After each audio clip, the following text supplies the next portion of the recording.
पुष्टिवर्धनम् उर्वारुकमेव बन्धनः मृत्युर्मोक्षयमामृता। हर हर महादेव। बम भोले बम भोले बम भोले बम बम भोले बम भोले बम भोले बम बम भोले बम भोले बम भोले बम बम भोले बम भोले बम भोले बम।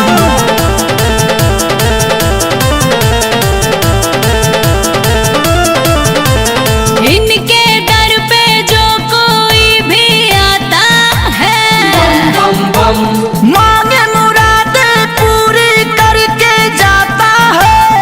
ओम नमः शिवाय। अरे इनके दर पे जो कोई भी आता है मांगे मुरादे पूरी करके जाता है।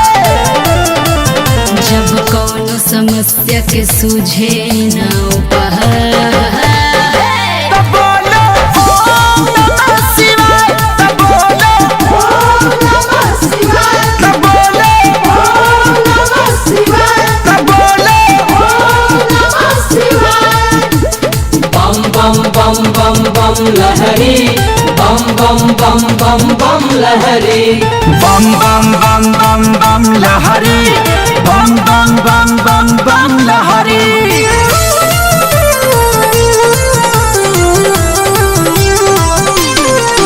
नंदी पे देखो सवार है खुला इनका दरबार है।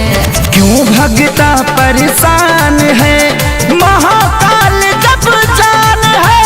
महाकाल जब जान है। रखो बाबा पे ही आस रोग दुख होगा नाश। पेन्ही मेरी गा के छाल ये है कालो के का। कौनो दुखवा तुमसे ना सहाय। तब बोलो ओम नमः शिवाय। तब बोलो ओम नमः शिवाय। तब बोलो ओम नमः शिवाय। तब बोलो ओम नमः शिवाय।